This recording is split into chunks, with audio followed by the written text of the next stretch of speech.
नमस्कार दोस्तों, आपका हमारे YouTube चैनल में हार्दिक स्वागत है। संपूर्ण मानव जाति एक दौड़ में लगी हुई है, एक ऐसी दौड़ जो कभी पूरी नहीं होगी, जो उसके जन्म के साथ शुरू होती है और मरने तक उसका पीछा नहीं छोड़ती है। लेकिन क्या कभी आपने ध्यान दिया है कि यह दौड़ किस चीज की है? जरा ठहर कर खुद से पूछिए कि आप किसके पीछे दौड़ रहे हैं, और वास्तव में क्या यह दौड़ कभी पूरी हो सकती है? जी नहीं, हम एक ऐसे रास्ते पर भाग रहे जिसकी कोई सीमा है ही नहीं, जिसका कोई अंतिम छोर है ही नहीं।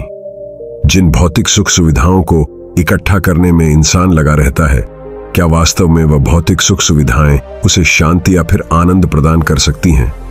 आपने सुना होगा कि सिकंदर ने मरने से पहले अपने सभी मंत्रियों को कहा था कि जब मेरी अर्थी उठाई जाए तो मेरा शरीर ढका हुआ नहीं होना चाहिए, मेरी हथेलियां खुली होनी चाहिए, ताकि सारी दुनिया यह देख सके कि जो सिकंदर पूरी दुनिया को जीत सकता था, वह भी अपने साथ कुछ नहीं ले जा सका। उसके हाथ खाली के खाली रह गए। लेकिन जीवन की भागदौड़ ऐसी होती है कि इंसान को कभी ठहरने का वक्त ही नहीं मिलता। कभी वह सोच विचार ही नहीं करता है कि जीवन का सबसे बड़ा सुख क्या है और इसके विपरीत जीवन का सबसे बड़ा दुख क्या है। सुख सुविधाएं तो बहुत लोग इकट्ठा कर लेते हैं, लेकिन सही मायने में उसका भोग कितने लोग कर पाते हैं? वही भौतिक वस्तुएं जो उसने अपने आनंद, अपनी शांति के लिए संग्रहित की थीं, वही सुख सुविधाएं उसके दुख का कारण बन जाती हैं। जब पैसा नहीं कमाया था तो पैसा ना होने का दुख था, और जब पैसा कमा लिया तो वही पैसा उसके बच्चों के लिए या उसके लिए झगड़े का कारण बन जाता है। तो फिर कैसी सुख सुविधाएं, किन चीजों के पीछे आप भाग रहे हो? आज की जो कहानी मैं आप लोगों को सुनाने वाला हूं, उसमें आपको जीवन का सबसे बड़ा दुख और सबसे बड़ा सुख पता चलेगा। इससे पहले कि आप इस कहानी में खो जाएं, इस चैनल को सब्सक्राइब जरूर कर लें। तो चलिए कहानी शुरू करते हैं। अपनी गरीबी के दिन याद करके सेठ घनश्याम की आंखों में आंसू आ गए। आज उसने जीवन में सब कुछ हासिल कर लिया था। सारी सुख सुविधाएं उसके पास थीं। घर में नौकर चाकर थे, हजारों लोग उसके नीचे काम करते थे, जो उसकी एक आवाज पर उसके पास खड़े होते थे। लेकिन फिर भी आज सब कुछ हासिल कर लेने के बाद भी वह दुनिया में अपने आप को सबसे गरीब आदमी समझ रहा था। आखिरकार अपनी गरीबी के दिन याद करके उसकी आंखों में आंसू आ गए। उसके पास कुछ नहीं था, लेकिन तब भी वह प्रसन्न रहता था। लेकिन आज सब कुछ होने के बाद भी वह प्रसन्न नहीं था। कहा जाता है कि दुनिया में वही आदमी सबसे गरीब होता है जो सब कुछ होते हुए भी अपने आप को अकेला महसूस करता हो। उसे एहसास होने लगा था कि धन संपदा या भौतिक सुख सुविधाएं उसके मन की पूर्ति नहीं कर सकती। लेकिन अब तो बहुत देर हो चुकी थी। उसका पूरा जीवन बीत चुका था। अब पूरे जीवन की कमाई उसे व्यर्थ लगने लगी। उसे लगने लगा कि उसने जो कुछ कमाया वह सब यूं ही था, व्यर्थ था। यह एहसास उसे जीवन में पहले कभी नहीं हुआ था। काश उसे यह एहसास पहले हो गया होता तो वह ठहर जाता, रुक जाता, रुककर चिंतन करता कि जो चीज वह इकट्ठी कर रहा है, क्या वास्तव में वह इकट्ठी करने लायक है। अगर उसे यह बात पहले पता चल गई होती तो वह अपने जीवन में सार्थकता खोजने की कोशिश करता। वो उस रहस्य के बारे में खोज करता जो उसके मन की पूर्ति करता, जो उसका अकेलापन दूर करता, जो उसके जीवन को संपूर्ण बना देता। उसने अपने दोनों बेटों को अपने पास बुलाया और उन्हें जीवन की सीख समझाने की कोशिश करने लगा। सेठ घनश्याम ने अपने बेटों से कहा कि बेटा, मेरे को तो जीवन में कोई बताने वाला नहीं था, सही रास्ता दिखाने वाला कोई था ही नहीं। इसीलिए मैं उस रास्ते पर चलता रहा जिसका कोई अंत नहीं था, और आखिर में पहुंचकर मुझे महसूस हुआ कि जितना रास्ता मैं तय करके आया हूं, उतना ही रास्ता बाकी और है। शायद मैं गलत रास्ते पर निकल पड़ा था, और अब इतना समय नहीं बचा कि मैं नए रास्ते पर फिर से नया सफर शुरू करूं। उसने अपने दोनों बेटों से कहा कि बेटा, पता है दुनिया में सबसे बदनसीब आदमी कौन होता है? वह जिसके पास सब कुछ होते हुए भी कुछ नहीं होता, जो अपने आप को सब कुछ होते हुए भी अकेला महसूस करता है। भला इससे बड़ा दुख, इससे बड़ी बड़ी बदनसीबी और क्या हो सकती है? यह सुनकर उसके बड़े बेटे ने कहा कि पिताजी, सब कुछ तो आपके पास है, धन संपदा, पूरा परिवार, सारी खुशियां आपके पास हैं। लेकिन फिर भी आप अपने आप को बदनसीब क्यों समझते हैं? उसका बड़ा बेटा वह नहीं समझ पा रहा था जो उसके पिता उसे समझाने की कोशिश कर रहे थे। फिर भी उसने अपनी बात को समझाने की कोशिश करते हुए कहा, अभी तुम्हें लगता है कि जीवन में तुम्हारे पास सब कुछ है।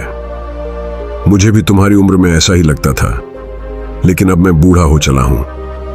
कुछ समय बाद मेरी मृत्यु भी नजदीक है और अब मुझे एहसास हो रहा है कि दुनिया में तो सब कुछ पीछे छूट जाता है। घर परिवार, रुपया, पैसा, धन संपदा, सब कुछ यही रह जाता है। और आखिर में मेरे साथ जाएगा क्या? क्या मैं दुनिया में सबसे अकेला इंसान नहीं हूं? क्या मैं दुनिया का सबसे बदनसीब आदमी नहीं हुआ, जिसके पास सब कुछ होते हुए भी वह अपने साथ कुछ भी नहीं ले जा सकता? सेठ के बेटे ने सेठ से सवाल पूछा कि पिताजी, फिर दुनिया में क्या इकट्ठा करना चाहिए? ऐसे तो हर इंसान अकेला ही होता है। कौन इंसान इस दुनिया में भला ऐसा होता है जो अपने साथ इस दुनिया की सुख सुविधाएं या फिर अपना परिवार साथ लेकर जाता है? सब लोग तो अकेले ही जाते हैं। फिर तो दुनिया में हर एक आदमी बदनसीब ही हुआ। यही सवाल सेठ के मन में भी उठ रहा था, लेकिन उसके खुद के पास इसका कोई जवाब नहीं था। तो वह अपने बेटे को भला इसका क्या उत्तर देता। इसीलिए उसने अपने बेटे से कहा कि बेटा, मैं खुद इस सवाल का जवाब तलाश रहा हूं। अगर एक आदमी के पास सब कुछ होते हुए भी वह अकेला है, उन भौतिक सुख सुविधाओं का वह भोग नहीं कर पा रहा है, तो वह सबसे बड़ा दुख हुआ। यह मैं मानता हूं, दुनिया का सबसे बड़ा दुख यही है कि आपके पास सब कुछ होते हुए भी आप अकेलापन महसूस करो। लेकिन इसके विपरीत दुनिया का सबसे बड़ा सुख क्या हो सकता है? इस सवाल का जवाब तो मेरे बेटे मुझे भी नहीं पता। इसीलिए मैं यह चाहता हूं कि मेरे मरने से पहले जिस सवाल का जवाब मुझे नहीं मिला, वह जवाब तुम अपने जीवन में ढूंढो। और यकीन मानो, अगर तुमने अपने जीवन में इस सवाल का जवाब ढूंढ लिया तो तुम दुनिया के सबसे सुखी इंसान कहलाओगे। यह कहानी सुनाकर गुरु ने अपने शिष्यों से सवाल पूछा कि दुनिया में सबसे बड़ा सुख क्या होता है। सभी शिष्य ध्यानपूर्वक अपने गुरु की यह कहानी सुन रहे थे। संध्या का समय था। धीमी धीमी हवा चल रही थी, जिससे कि पेड़ की पत्तियां हिल रही थीं।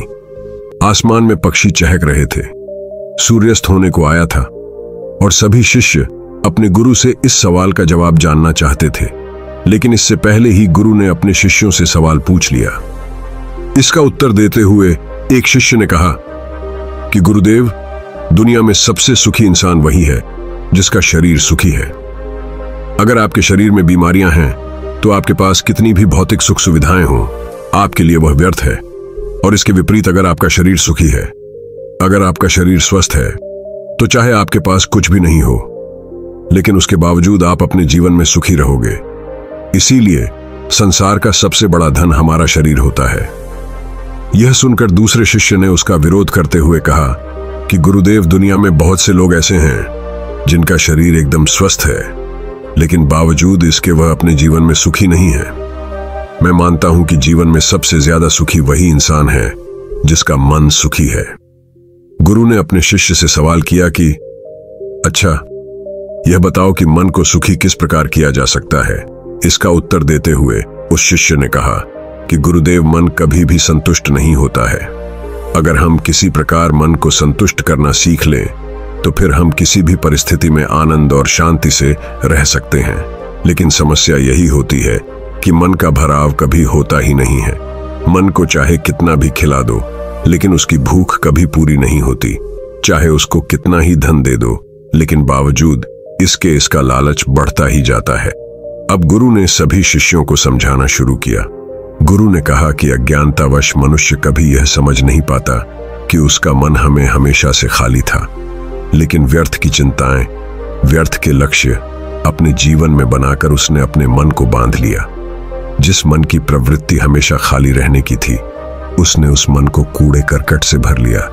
इसीलिए वह मन जो बचपन में हमेशा खाली रहता था, हर चीज में, हर खेल में आनंद ढूंढ लेता था, अकेले में भी आनंद पूर्वक, शांति पूर्वक रहता था, अब वही मन सब कुछ मिल जाने के बाद भी हमें दुखी रहता है।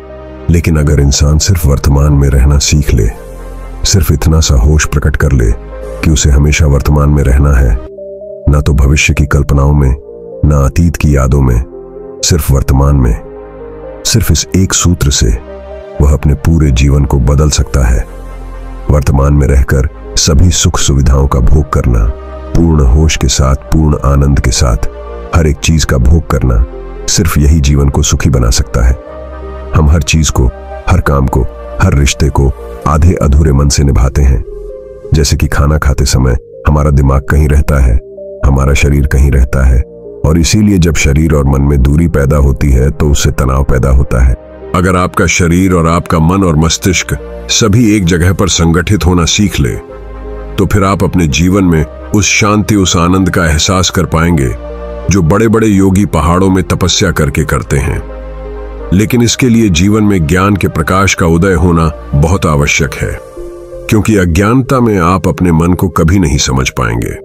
मन को समझना इस दुनिया का सबसे कठिन कार्य होता है। अगर आप अपने मन को जबरदस्ती वर्तमान में खींचकर लाने की कोशिश करेंगे तो आप बहुत जल्दी परेशान हो जाएंगे। यह कार्य बड़े धीरे धीरे, बड़ी निष्ठा और प्रेम के साथ किया जाता है, बड़े संयम के साथ किया जाता है। अगर आप इसको जबरदस्ती करने की कोशिश करेंगे तो आप तनाव में आ जाएंगे, आप बहुत जल्दी हार मान लेंगे। इसीलिए कदम दर कदम आगे बढ़ाते जा, मंजिल सामने ही है।